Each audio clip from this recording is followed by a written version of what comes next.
নমস্কার বন্ধুরা, আমি অঞ্জনা রায় আবার চলে এসেছি একটা নতুন পর্ব নিয়ে।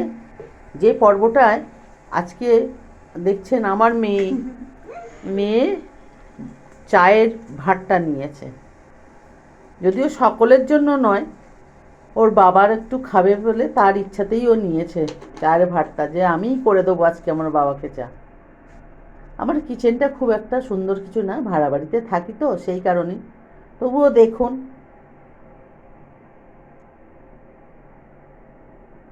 এই যে আমার মেয়ে, যে চেষ্টা করি যতটা সম্ভব পরিষ্কার পরিচ্ছন্ন করে রাখা যায় সেইভাবেই করা, গুছিয়ে রাখা, ভাড়া বাড়িতে যা হয় আর কি। তা কথা বলতে বলতে মেয়ের চা করা সম্পূর্ণ হয়ে গেছে, কারণ র চা, সেই জন্য চিনি তো খায় না, ওই চা পাতা দিয়ে একটু গরম করে ফুটিয়ে নিয়েই নামিয়ে নিয়েছে, নিয়ে ওর বাবাকে চা দিচ্ছে। মেয়ের হাতে চাটা বাবা ভালোই খায়, ওর বাবা ভালোই খায়। আর এটাই স্বাভাবিক জিনিস, মেয়েদের ভালোবাসাটা বাবাদের কাছে অন্যরকম, তাদের সব কিছুই, তাদের কাছে সব কিছু ভালো লাগে।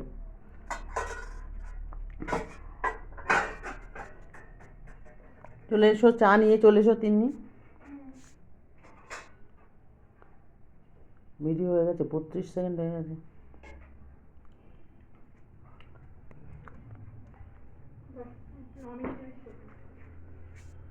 বাবা, এই যে বাবাকে চা দিচ্ছে মেয়ে।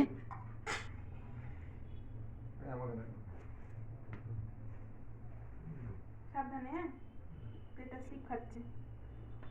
চা দিয়েছে, মেয়ের চা দেওয়া হয়ে গেল। এই মেয়ের পড়ার তাক, প্রতিদিন যুদ্ধ চালায় এই নিয়ে। আবার রাত্রের দিকে দেখি কি হয়, কিভাবে কি করতে পারি, তখন দেখাবো। এই হচ্ছে আমার ঘরদোর। খুব সাজাতে গুছিয়ে রাখতে পারি না, চেষ্টা করি যতটা সম্ভব হয়, কারণ হাতের কন্ট্রাকচুয়াল পেনটা খুব বেড়েছে। ডাক্তার হাতটা রেস্টে রাখতে বলেছে, একভাবে কোনো জিনিস ধরে না থাকতে বলেছে।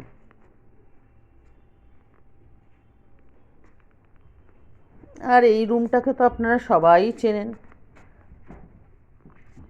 আমি কিন্তু চাদরটা চেঞ্জ করেছি। এই রুমটা তো আপনারা সবাই চেনেন, এখানে বসেই ও নিত্যদিনের পড়াশোনাটা করে। ওর রিটিন শেষ হয়ে গেছে, এবার 4, 5, 6 3 দিন প্র্যাকটিক্যাল এক্সাম আছে, হলেই টেস্ট পরীক্ষা শেষ। এই হচ্ছে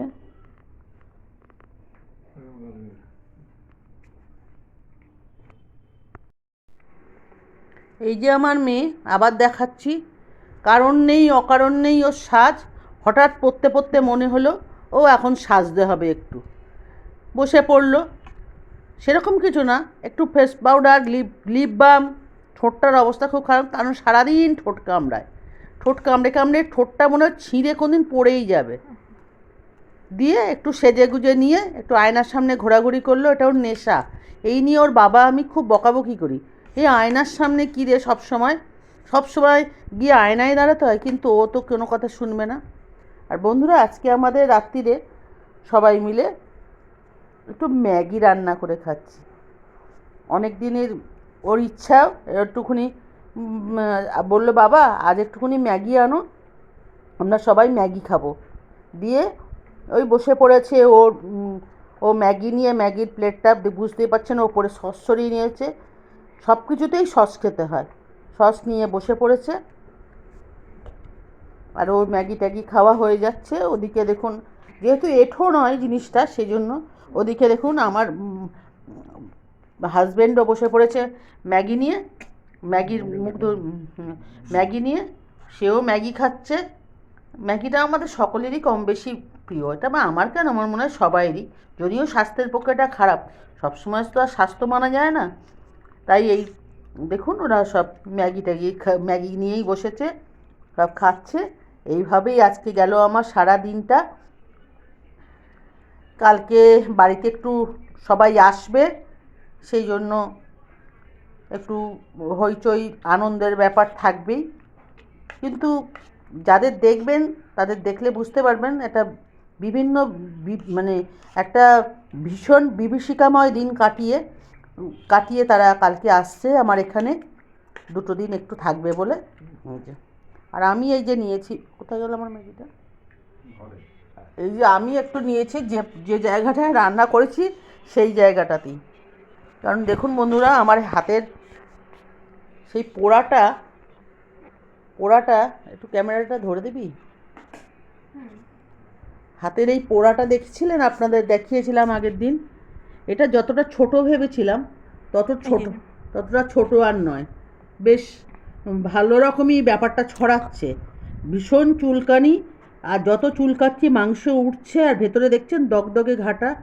বোরোলিন লাগাচ্ছি, কিন্তু মনে হচ্ছে বোরোলিনে হবে না, সিলভারেক্স আবার এনেই লাগাতে হবে, কারণ বার্নের জন্য তো বোরোলিনের মধ্যে বোরিক অ্যাসিড থাকে কিছুটা, সেই কারণের জন্য হয়তো বাড়ছে, খুব মিশমিশ করছে, কষ্ট পাচ্ছি।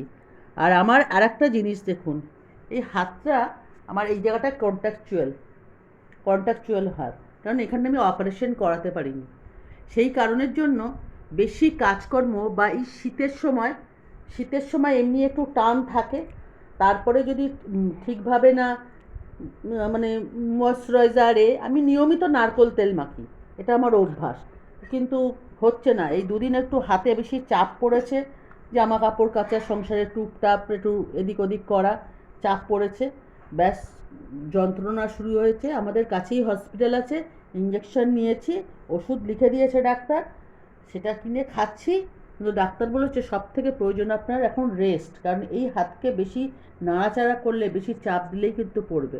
এখন সংসারের কাজকর্ম বন্ধুরা করতেই তো হবেই, কারণ মেয়ে করছে, এখন যেমন এক্সামটা শেষ হয়ে গেছে বলে করছে, আর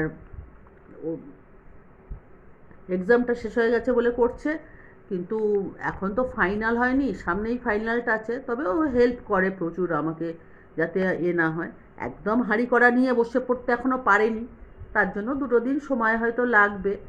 তবে আমাদের মতন ঘরে ছোট থেকেই সব শিখতে হয়, শিখে হয়তো যাবে।